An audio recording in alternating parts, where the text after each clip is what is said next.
Retrouvez-nous dans l'interview de l'unionisme chaque samedi à partir de 17h30 avec notre invité, Maître Pasteur Cyril Hakim Nano. Dans quelques instants, des paroles autour de l'unionisme.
Enyo, dans ville longtemps, mide akpena miapeto avafia Yesu Christo. Le nyadometo de serbe agbeta. Eye afire pepe kemi le pomi soa Togo, Bénin, Côte d'Ivoire, France, Belgique, Ihego nakpatam mi dogbena nyadometo de serbe. Eye maole ne bakudomi. Et bien, Maître Pasteur Cyril Hakim Nano, l'ignabe plateau a dit. Maître, il y a raison lo. Yo, comme y'a bordé. Mi fonnuere. Akbe. Akbe na Yesu. Yo. Mko sebe nya cham ya boa kere. Le Yesu ta mi fond. Akbe. Mi fond. Akbe kaka. Enyo, il y a raison c'est 4 km. Akbe kaka. Madi kukuna mi anovinyo be. Mianon zon et mia so bik bakudo feu ni mianon noté et nous ko mettre la blanc akbena mia domitor de sade maître et boy ma sok bena mi mia ire e gbebe no diare e nyare la no mia sinami donko na ni bakudo no vinyoa ma ni dakbena nyama mao to Yesu Christo avafia gapa nkoma. Amen. Et ma bientôt après togbo Yesu Christo boba yantono va plomi. Yo. Sia. Nena yin gbakple no vinyo mo ne le miakpon. Fifi dien le delta sentiment modia. Nena yin gbakple lo. Akbe kaka. Ma gbobe na me va fia me gblona be taro djinu deka de la signe sia yenti me vana le afi va tona nyachi vovo no na no popon le ema taro djinu nyenya novi wowo alo deka wowo sia deka wowo ya manyi be ne to afida mazon blodo ezia enya de kan no church to Christo to amegbo to pastor bo anya pastor no pastor ntu no fion ramazio se coule de ka wowo sibe lon ye foso pata eta sia matra de menon no asemenyo de be na me ya wo nouveau ame ya wo ba vovo toto to le keke mi kple mawu do men tok church tok kple Christo me do mama ne le lo vovo toto le nya be Yesu me va tso gbe so wo nu la yin gba ya ji o Yesu me va tso ekpe ami eti kple la kuku agbeto ma ngomo fu so va wo nu la yin gba ya ji o Nous avons tout au et c'est à nous avons des dissensions, discorde, dans mes attentes. Et donc, mia tonya zon a to asi normalement et ça oni phénomène macabre ne mi to asi o je que quoi mia no nya zon be e ya ma le te po mia na se don c'est et on a mia to asi ma ka kwa nya be mama le e te po sia bo mia jove ashiam c'est le que me tomo théologie mia da si le e on cha jove ashim kwa anabe mia ka tami le zo de cas sia a benono de cas son bakple nous de ken no tout le nous mena mi chochitolo donc unionisme et a tinya man bagal le tout mena no vinya paston tout no vinya paston yon na ni yo voilà mais bon ya tima unionisme na no tout mena lo sia ni tima va fi ala yema akpe enyo maître nyabe nya me konami de kawo wokpo emi hlen sova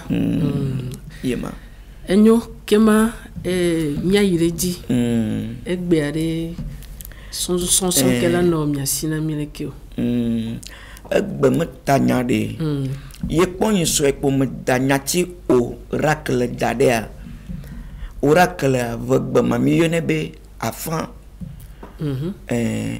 que Bible me ngongoloma elle nyati oracle la Bible me yola na medio emi to nyati oracle mi le français ba me yel mal ba mi yebe afan mani nyati am gbonye yo cho ne yi Bible ma ya ko nyati ya le Hébreu 12 verset 25 Hébreu toma agbale tawive beaucoup blave vo attends onglon nyati oracle mi yebe afan yema yema de nyati am ba nous sianu e ke mi biona ko khonet mawu me no achona nous sianu ka gbeto bio ko to gbedodora me po esia alo no yon le mo po mi yona fi ko to mi yebe mawu me maoum le français bemeni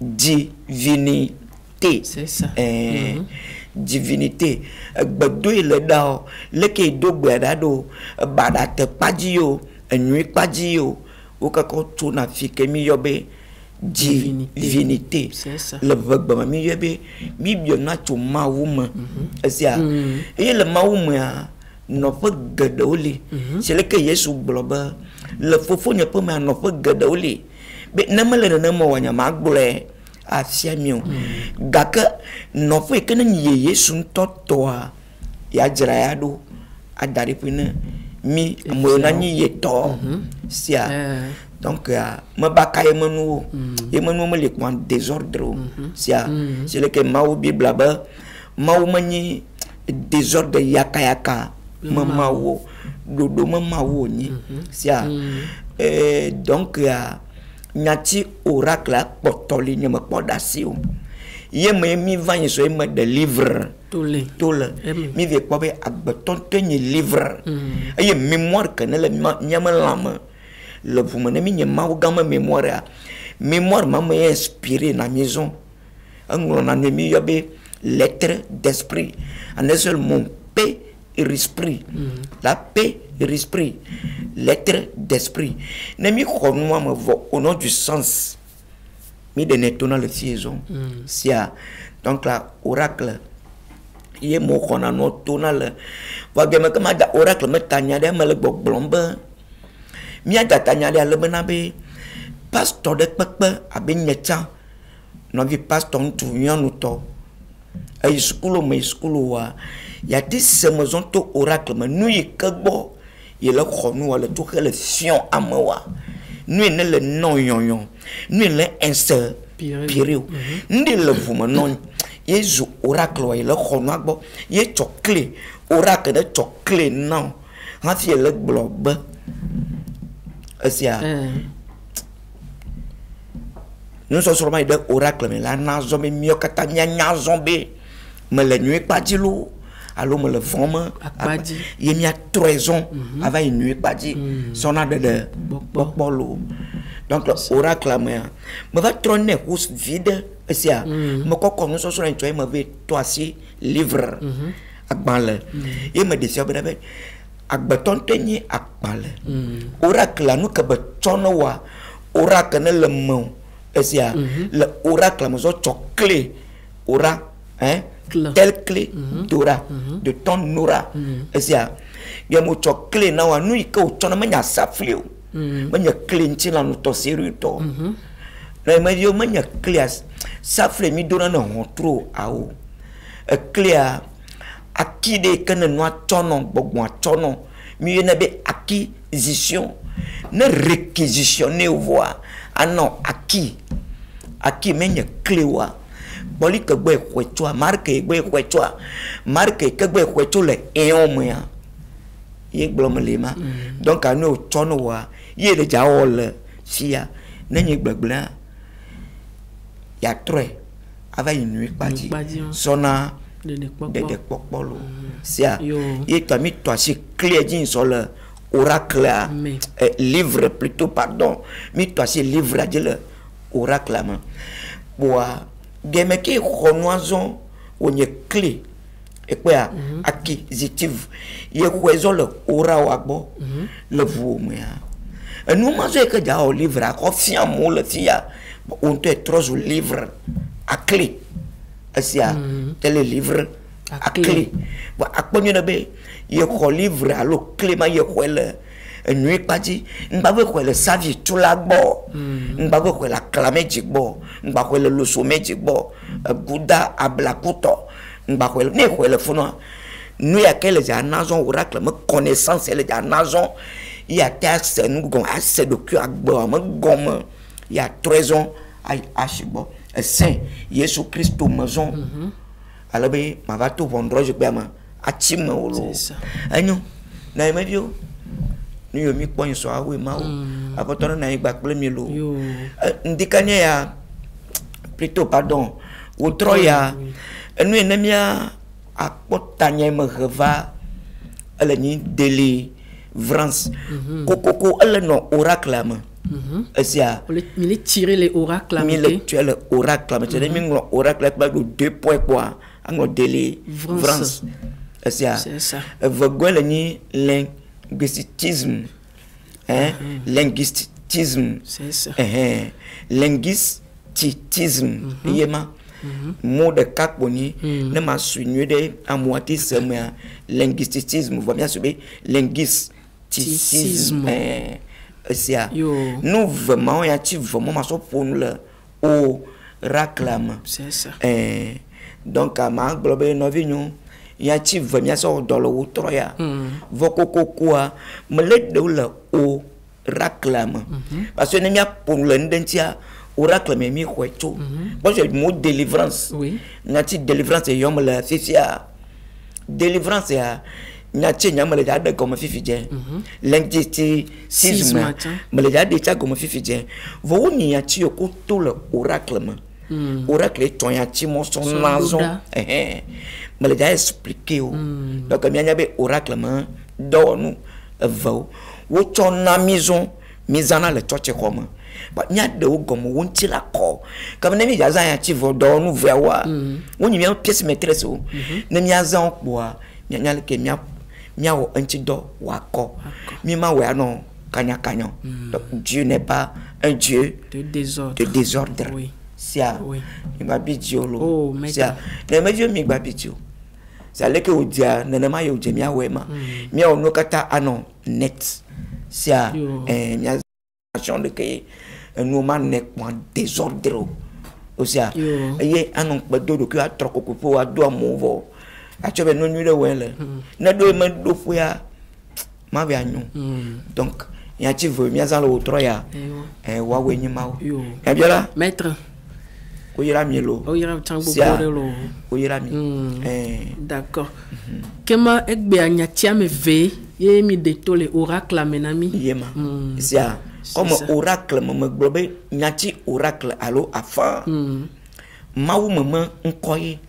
ye memi khonanu sonale nde pe kam enu me gloa elle incontestable et indéniable c'est ça nous on m'a titre le entio aussi et novio y a-t-il vraiment délivrance, linguisticisme, y a-t-il vraiment malade ou le oracle, mais c'est-à-dire oracle, mais il y a mis chona nous chona, ora, bon, la même, nous le moyen noyé le noix digné de mao, test, nous mawa, élément de base psychique. Nous connaissons le mot qu'un bolona, pour nous, qui est mon toyo na poli, ben la maison le dia. Nous ma, y me clé au chona, y peut constituer mon oracle. Et c'est les mains état elliptique, connaissance elliptique, où y en a oracle. Et c'est normal. N'y a-t-il oracle? Ne peut pas mieux qu'on a le maman, y est confirmé, né. Taillé, bâton, y a-t-il viol, nanambe, délivrance, linguisticisme. C'est ça. Bon. Maître, le coup, il y a que ben oracle, mais j'espère que les Bibles, mais là, tu quoi les Bibles, mais oh, il y a le Bible, mais délivrance, il y a quoi, non, Dieu, il y a quoi, délivrance, là. Le kama agbalata mena, pourquoi me wini, quoi, ama, via seki, le kama agbalata mena, pourquoi me wi, ni, quoi, ama wi, à seki, c'est-à-dire, Luc 4. Oui. Luc chapitre 4 verset 18 à 19. Oui. Yema. Délivrance de ma. Linguisticisme. Il y a le 1 Corinthiens 14 verset 9. Okay. 1 Corinthiens 14 verset 9. D'accord. Linguistisme. Nous sommes des que pour nous faire blonaba nous si on est que na to la maman nous moya alors langage si on connaît blom le ya et langage nous me le to ya alors nous faut dire que le gars pour blon ya et ça ne yo mot de ban moi de phrases tout le monde nous faut pouvoir tout le monde phrase on veut constituer la parole.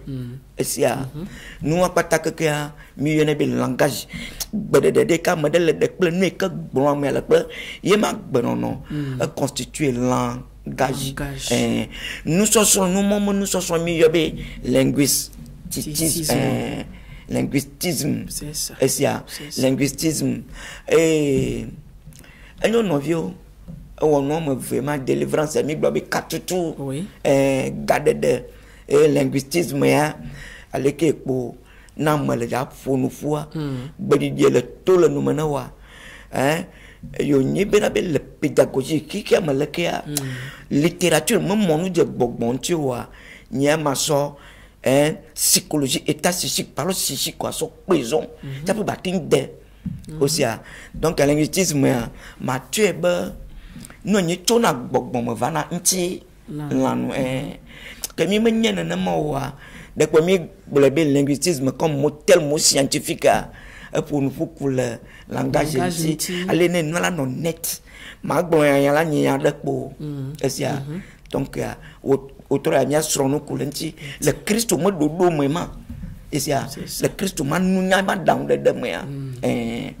Jésus Christ man avait affirmation nya pour nya trop linguistisme nya trop tué nya trop genuine nya demain c'est ça voilà il pata nemo evia vokola avec 14 to suboso no vi pastor tu yanu to ke subon so sia c'est do fada odi nya fada tu yanu avec do moi pour le ni Christ ma mo poa qu'avec le rame vieux dit quoi yema aussi d'accord délivrance bacle linguistisme lo c'est ça d'accord mais matin la version que nous n'amia ne anyo de na me vieux ma bioto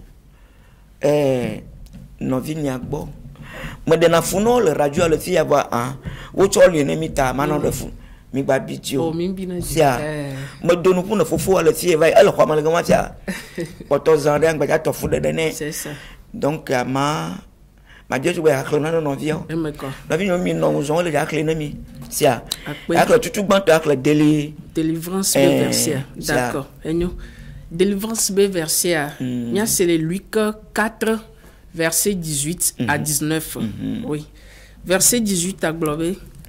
L'esprit du Seigneur est sur moi parce qu'il m'a oint pour annoncer une bonne nouvelle aux pauvres. Oui. Bon le yedi. Nuentia doida banaba. Amoyo ne le blabla te bakple wona amona bonwa du. Amoyo ko ne dag. Ça dit be wonya moyo ko musa de kan tetima le wontio wa.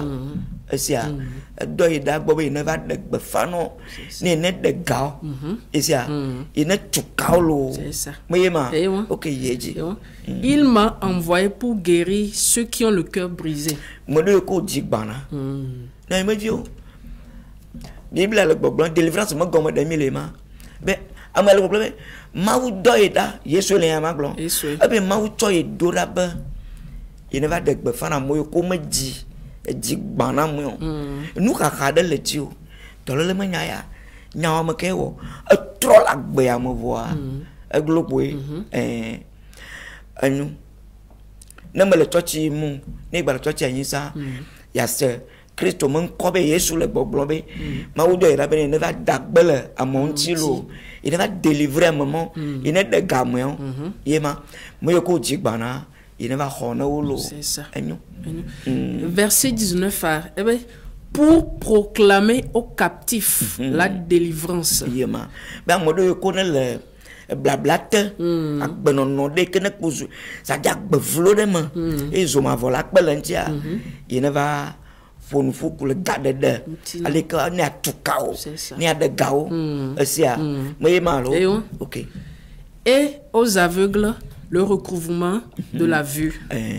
Mais ben na mo ko nku gbana lo mo mo nu pomo wa ina ba na bo no akponu ba na me na mo ko nku gbana emi gbonande emi ponku wa gbantore a e pa mo den ku gbana le ga o mo ni ya ma glolo ameli le ke voade nyade ne je sona na gbenono nwire a ajo ton ya bude ke dare esia bodo si gbera be Yesu be wono ba gble ma ya na mo osia no wa de ka mo voa e pa mo den tika ni amale ga mo awo je gbonande e chomo vo e chok bona do amasia akpoyan do chokable nyimpo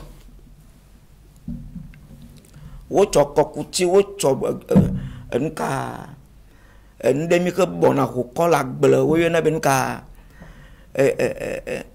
nyako e poko glave na mera nyimpo maître amama gbeto mere agbe me amali le ke nyam vanu de le mewe wo zama kuku osia ava to asi no mana moya be nu enele me nu me yo be marque et on a to asi expliquer na moya kwa adaga na makpa mala se do kwi gomo kwa aden majola moya ma esia alu ya kwa moya le nu asi nu ma ye gbolo na nu mala ma kwa moya la gbe pepe nku le te na moya boa nku gbana amoya lo donc do ye da Yesu bo ma wo to e do ra ba il ne va dagbele à moment ko nyam lagbe pepepe et c'est un coup il ne le que va me le nous pomo il ne va dans la maman tilo yema c'est ça et nous on vio ya bo délivrance ma pa dia ye nyama lo sia menyi bo blama de dari ku ka no blama de ku ka dari ku ya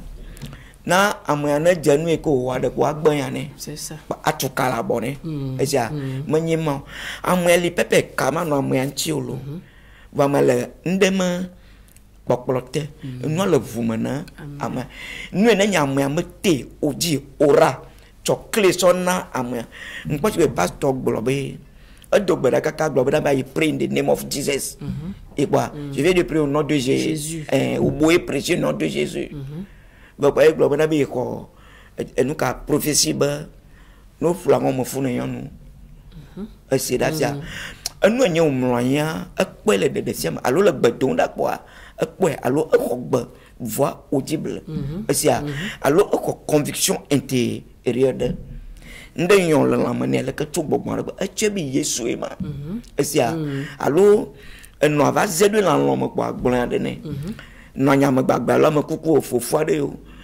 kwa ekpe po gbon kwa chebe Yesu awo marque eon ye gbon na no manama isia bo ne va wo ye ma vosa ye me konu ne ye me événement me le etepo sia donc a me aller voilà nku le tene bo zu nku gbagban to wa va de gel fi alo wa va to ke nu yo be deli français ma sia bo zande sia me java tableau gaman ko so ntenya bana be Yesu Christ wa maître na ni alo rabi sia rabi comme nya maître nous sia la ba yi tableau to ya tepo boa na fidéisme pas cracher vérité véracité ana vérisme à moi de to krang lo no vide sia le désordre ngana yo tabila maître ba bidiolo sia na vinyo maître mi no mi ba bidio nene do alema sia anyo nyai linguicisme linguistisme mi raison d'accord elle est 1 Corinthiens 14 verset 9 bon là il est écrit de même vous si par la langue vous ne donnez pas une parole distincte comment saura-t-on ce que vous dites na medio nyano dia klende fifite na mi ve degbe ade dogba mi be adayeye ye tona je fia kafla nde yina yabo ba bon ok et c'est la fia mais nyano no ka onyema osia philosophe we dan ya ti o to mo yo dan ya ti o ti ya wo yo be philosophe osia fike le fifi je ya marque de la nomo kwa an per esprit vokwa ne per esprit ne ko pas force idéologique quoi il y a de moi tout quoi wa lexicaliser ça dit wa dire le dictionnaire nous tonto ko va comme ça là non si ba tonne nous de aussi avant on nuit na abetolo c'est ça ye ko le ke bala ba mi me nyanu etutu oni o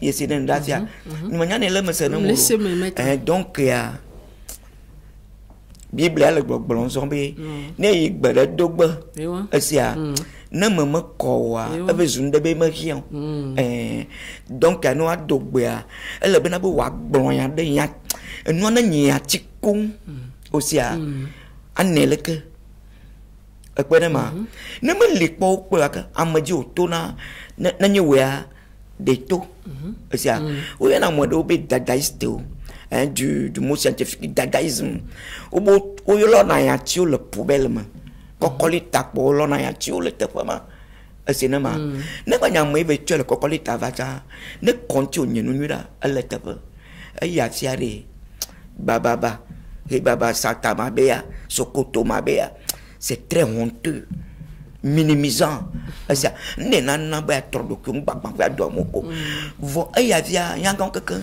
la kajo de oh baba amoko le da do fia ko le toche ko mo do le no ma o so gavido many yon mulo muso untu no ya mo no ma yimo mu scientifique ni eonisme mo blele fie ni so no ma do le na ma kwa manyana yesu ba ochoa ne mi fait le système mathématique en théologie quoi il y a déjà craché vérité sia donc ayema nous la bible la problème ne veut dire ba ma dogba mi dogba de kana gbata nyi mi kana le net sia ndi kana nyinu propre de compte manye le blolo o bible ble me le ko bible ma ya de le blolo ya biola maître on peut qu'on va bidio c'est un yon na mo no ma sia voyez bon donc si par la langue que vous ne si par la langue vous ne donnez pas une parole distincte comment saura-t-on ce que vous dites car vous parlez en l'air na me dio many nyele blomu ye ke mawo blo le me yam le ma balma yam e pe yam trova le gbogbon esia différence est que mana e pe nyi be me cho enu ka me cho mu tanya gan de ka pe nyi linguistisme linguistisme ye penye no comme va na différence ne nya nya be ndek pe ko na no adu na même scientifique no vi pasteur mutu daga davi no siame kana ma wo no siame ka ma glona no adu na ai no adu ne ma plaquette no adu na base scientifique de ay mu de kadena nai tanya ya chi tanya gan de ka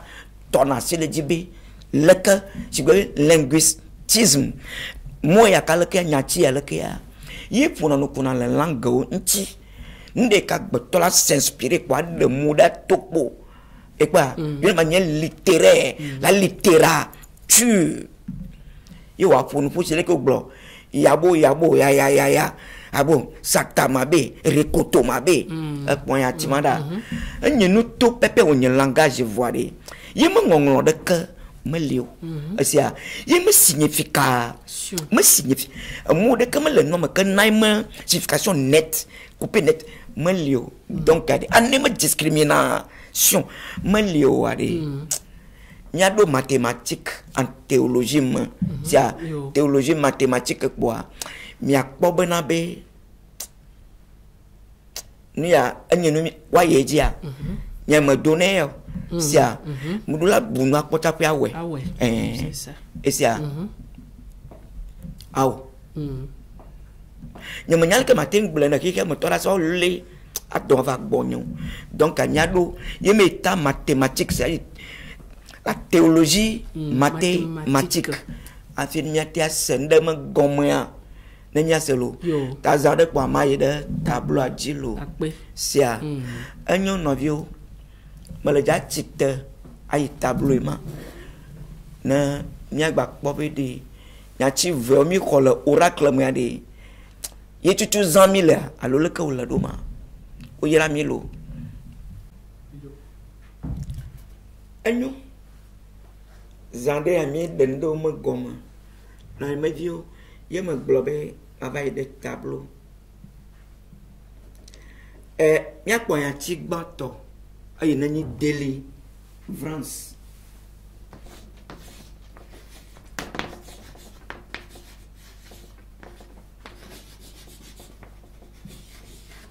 ye nyama vagon les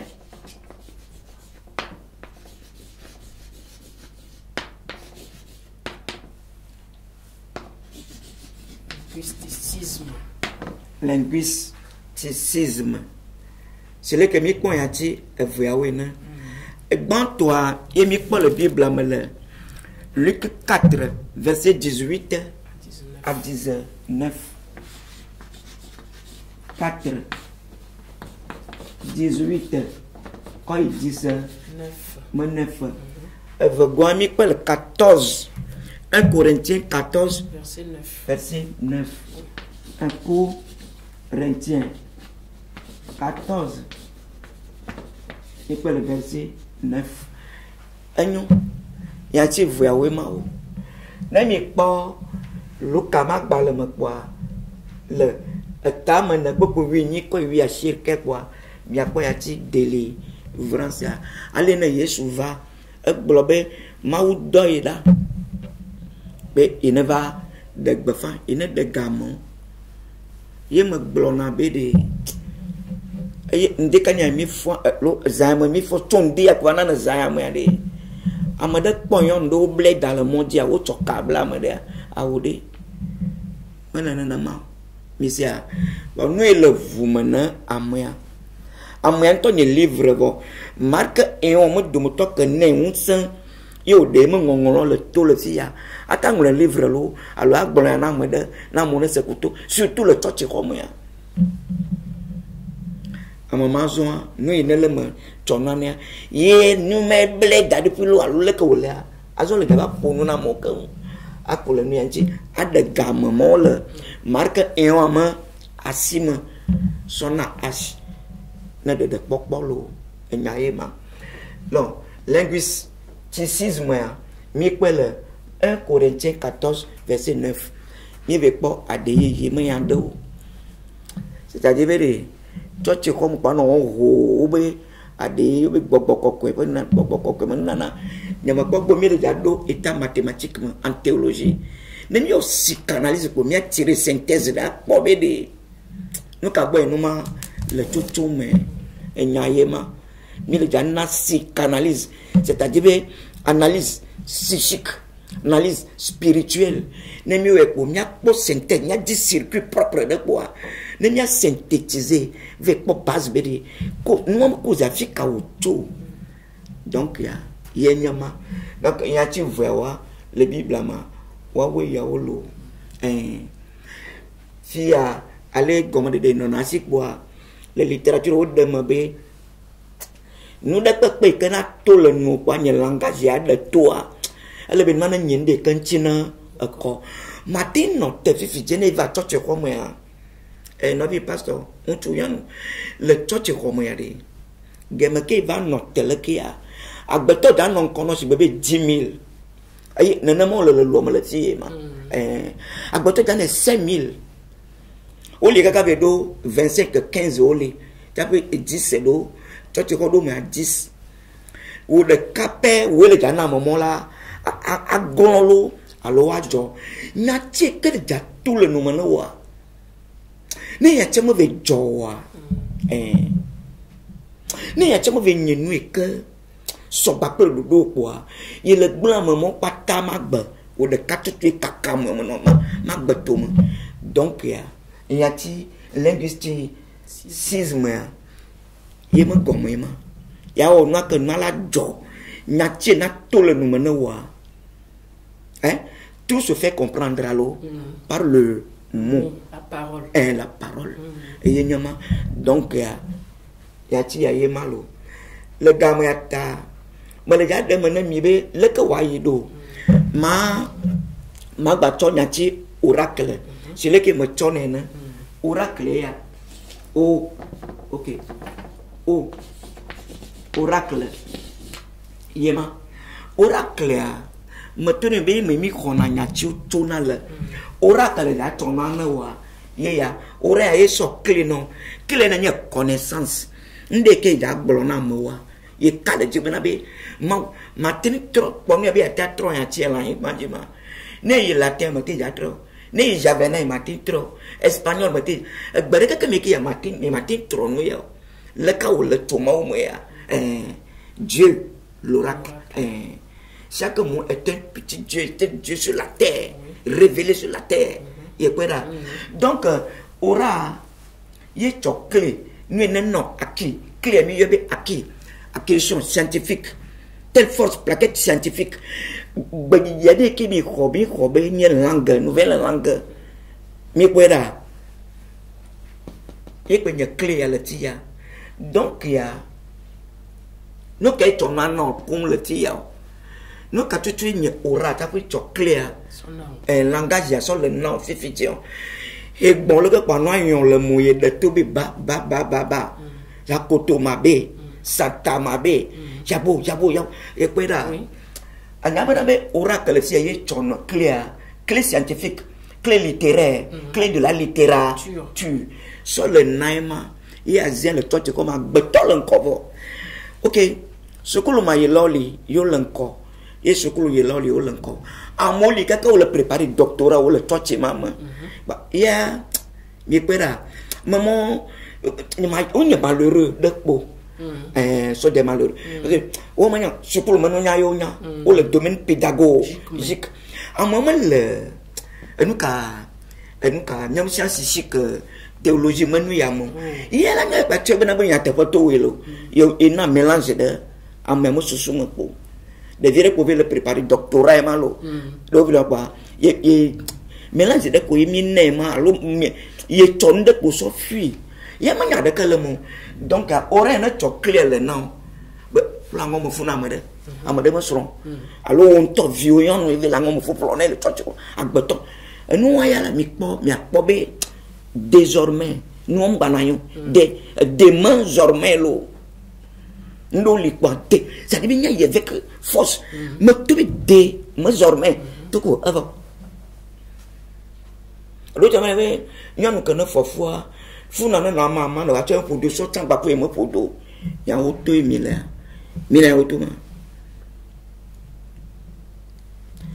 enu wa mi no tenu lo mi to tenu no na nyenu ka so mawi so pe khebie so me gbegba pe khebie so me so pe mi da se no mo ko de pe nya ma biji do mi lo wa ni ato bo ma no gba no ko mo e mi da se no dari pe lo tuku sia yesu mavu magba mala fi so yesu mavu ko gbo na ma nya bi yesu kristo be de ye mavu afi ka opone lo manya lo ne se ma so ko abe Dieu me to mo Dieu ka me to e ti ko va die la yin gba le ti ko be s'incarner le la yin gba dia Palestine me ko pe vie ni Nazareth ya ala mo po ye mavu po de ju lo mo ti ya wa po ye mavu la ma eja ye ma gbo be zuka se sande ma oto ya ka blema joka chimie c'est des que chimie sata nous ni occultisme le ka pomo no awo kana mi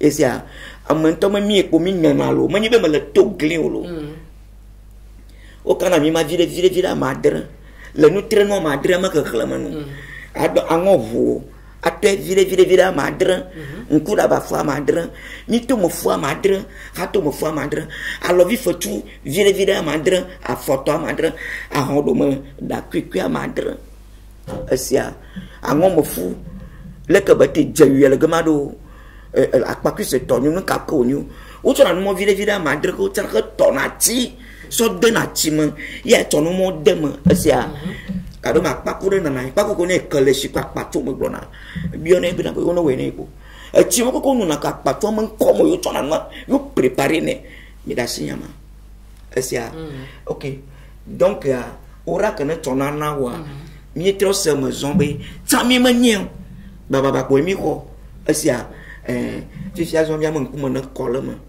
mi ne to clear na mi a tro di zo mi a kale ntilo e va gonde matro to nya che kana ni théologie asia na chi théologie matro le fi le que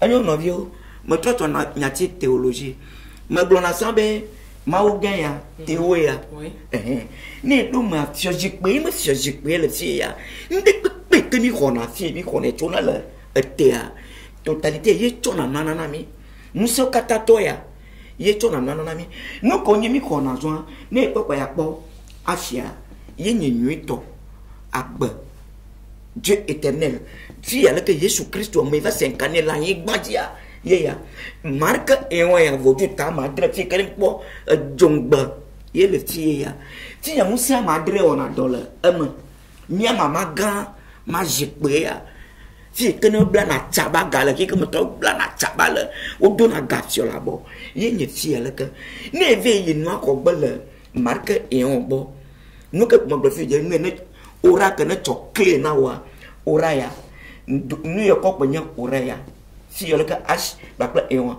ye mi me ora puis de ka ke ne le septembre le si to no na wa o de ne cho bari ya no mo ve je se no wa awo mi de bi no e ka 2000 ya enyal ke ni akpo na bolo sia Yesu Kristo amenya nkuma kone mani me kuma kone amenyenye no yenteto nunya sia donc ya egba me ka 2000 nya akpo mi na bi mi akpo fi anyu de ni e ko nana gbadidiwa o le fi lo sia ne ve do zoologie meri fi ke de ya pon lo ma yin gbajele ya sia ne ve do botanique ya fi ke ya gbogbo ma yin gbajele ya ye le kwera fi ke chimie o mo joto pele do domatia gbadi yo patala formule to na ti le ke sia ne ko yo be littérature mo ya fi le ke to ke nya pon mi de be mi ma fa mo de pon hanya ko dia e ma bible al gbogbo ma u ga gbogbo na be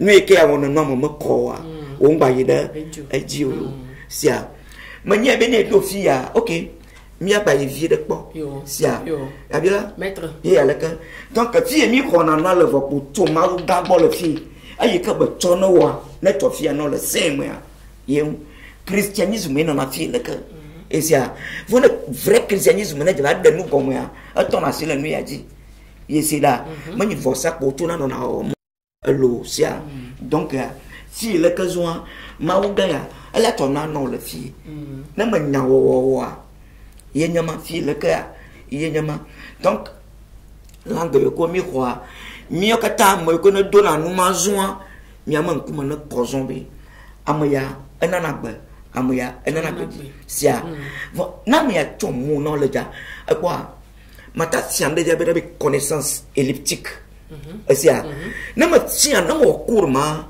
akwa mo ya fifi je ma gede po ya e pas que me la de nous le ko le school a mi tek do na be groupe de mots là bon ya mi yo ne be connaissance elliptique ma dit moi ma ellipse et sia ye ma zikpe ye ma po mo to be nya fia de kava no yivo amoyo na odo ba kuya yesu e fia no ma et ça a je ben me sur moi là ko yo na be connaissance elliptique quoi tu vas expliquer fia no mieux de vous n'avez dans school tu ne me expliquer tu ne peux pas na be ya do ko ya bon et ça donc mais ndé ko ni yabo baba no tapa et ça nya po no agbolo ne ma bidji domi sia nenama yo jale ke uje albe ni ma se retrouver le ni mo yena mo bouffonnerie a trop ko pa a so do amo nous on a bien so ku hike mo totoa pepepe ma no na mi nenama olo alors maître mi ba bidji mi ba bidji sia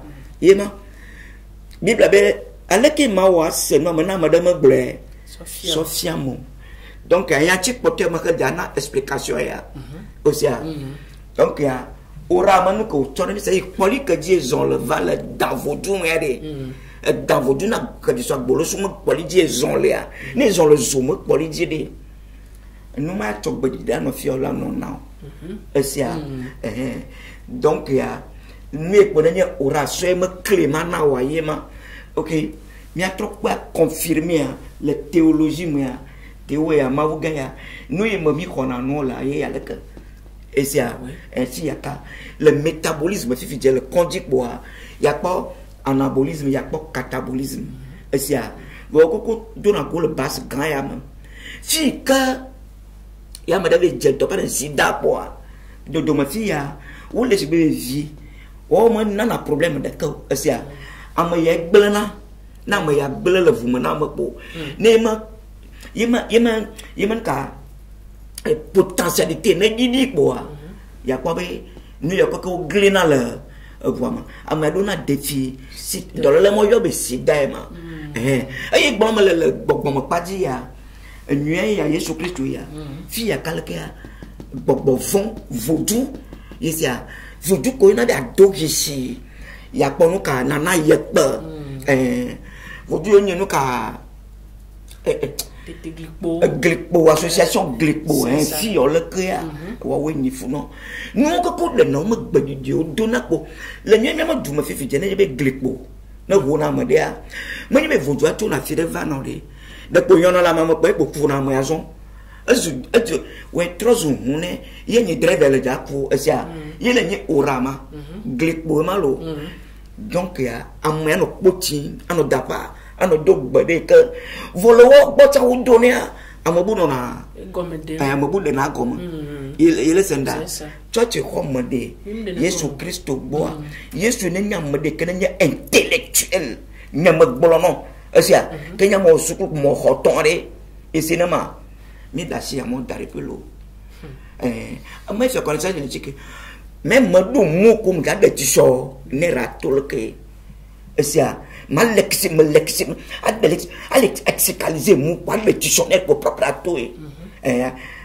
bah comme explication oui c'est machine ko matin monter Jésus Christ mo ko to on a dans le que c'est attaque de nda mlimande kwa to le que me ya la c'est de le que et c'est normal donc ya amaya menyam kayo nyu asia bubu mama ya nyao ye manu ka entia na kolo désordre men banayo lo asia mi ba bidio medio mi ba bidio sia le ke nde dia ye malo sia donc ne mia dog bodea le linguistisme ne mia dog bodea de azo mi am kuma la ko Mais nous avons un abadidia.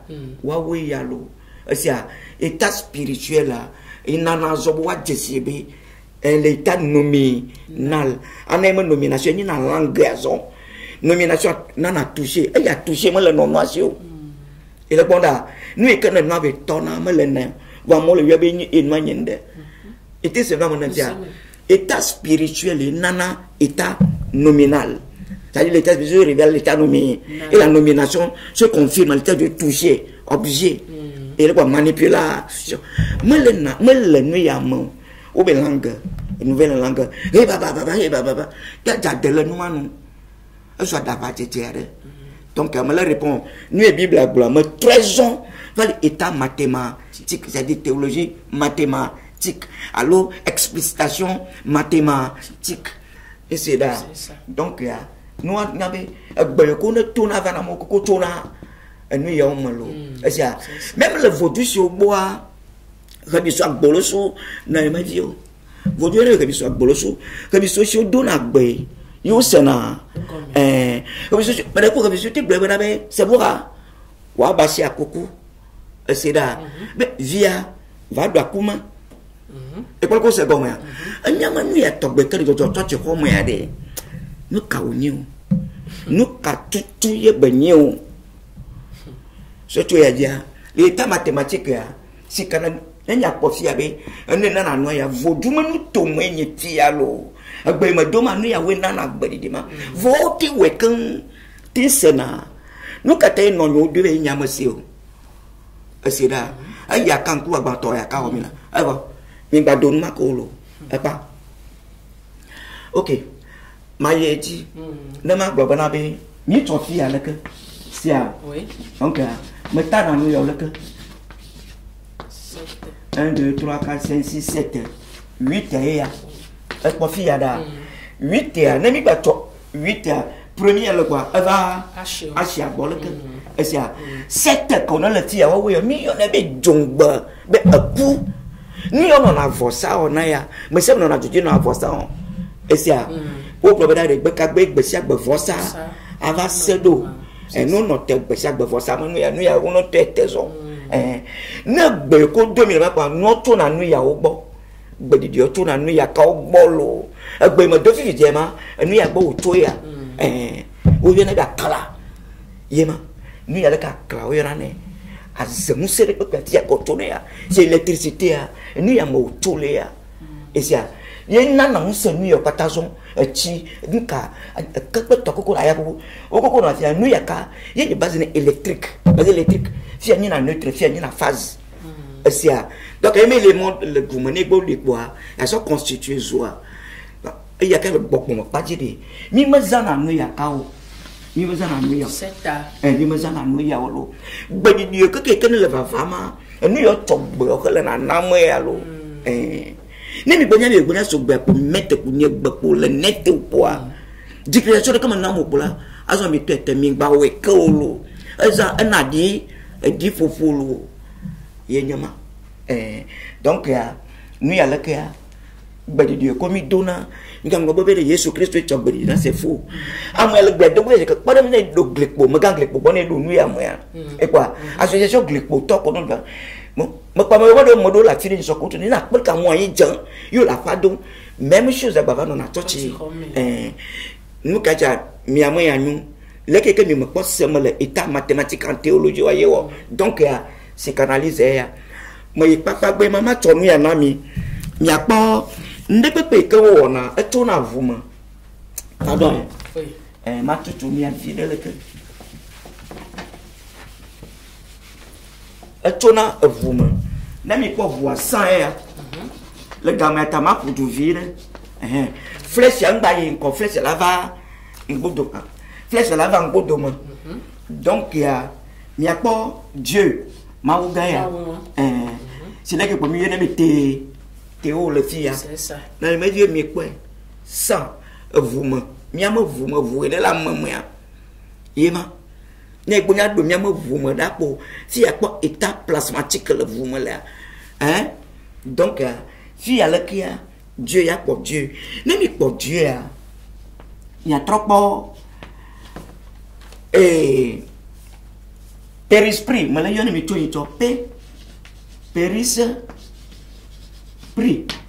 Yéma, Périsprit. Périsprit. Lettre d'esprit, on a le cas.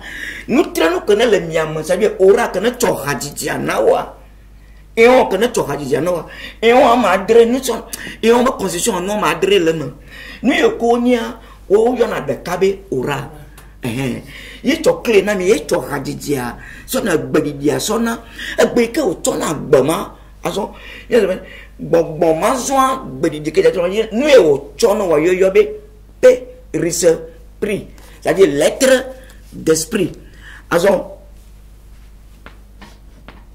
ye nyama na mi pe mi le japo na périsprit va ve do na nyama cœur zon asia un lecteur no to vous me avec na aji bo sia ba million na ndele funu be sens asida donc mang lo na be cœur le fil le cœur ba sens il dit de pas de bon sens et nyama le sens nous y que rozon dans la maison il est déjà ouais mais pas que blabe yabo o santa mabe ricoto mabe agbeto chokre le mang lo bo no soin nyama environnement ma leke da o no leke da dresse me littérature lo et quoi donc il y a bon un périsprit qui croit yo va dire bon mi connaît au nom du sens, le sensualisme. Il y a un sensualisme, sens. Ok, sens joint le gars de idée. Il n'y a pas idée. Hein? Bon, idée le gars. Idée. Donc, de quoi il y a attiré nous à la main. Idéologie.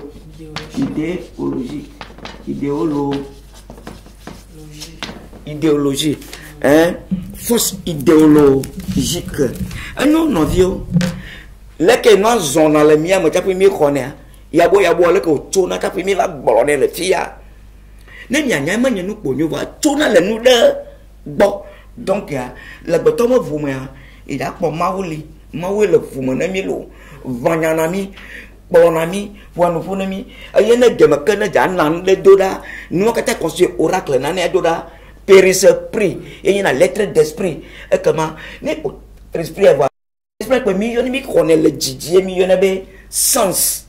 Sens, il y a une idée, force idéologique. Si tu dis, allez, ben 2000 il y a, il y a un moment, il y a le par idée.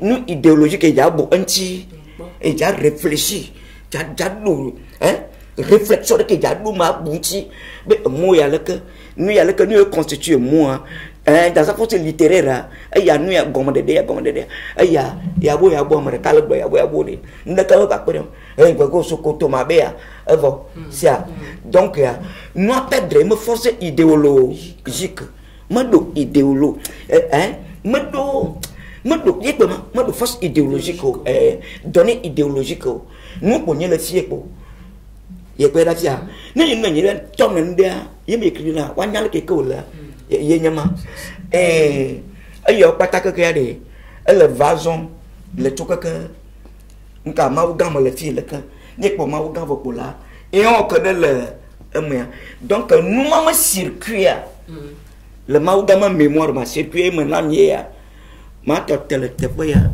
wo yirami le utroya apotona webe nyati senya mo goma di un peu vlodu do mo depuis a trompe ko ado mo mba no mo na mi kanu malaka ya kafla nya du nyu ma nyu anu nya cha go ya na ma kanu ma gbola da na go nya nyu na to le ba ne so ba agbano mo kana nya ba ya fiam wa no a jeji yo ok enyo mi de akpena maugan le mianovinyo pa gbeta e mi de akpena mau le maître nano be agbeta maître mo le ira mi kaka o ira mi bon akpe kaka mi va don una egbebe mission ya e ne mi le di me kuku subwa mi a be page YouTube di mi a po sur la kimo nano Bon, mi la kere émission Maître Benson que kema mi la kere on téléphone. Ne mi page adi amia s'abonner les pages adi ne mi azi cloche vituku que vana le funu. Ma oli irami. Et maintenant nomba tane mi di la dogu bakudo maître. Mi a pour kana 90 51 84 07. Ba mi la kele maître na nomti. Ma oli irani a du méthode CAD.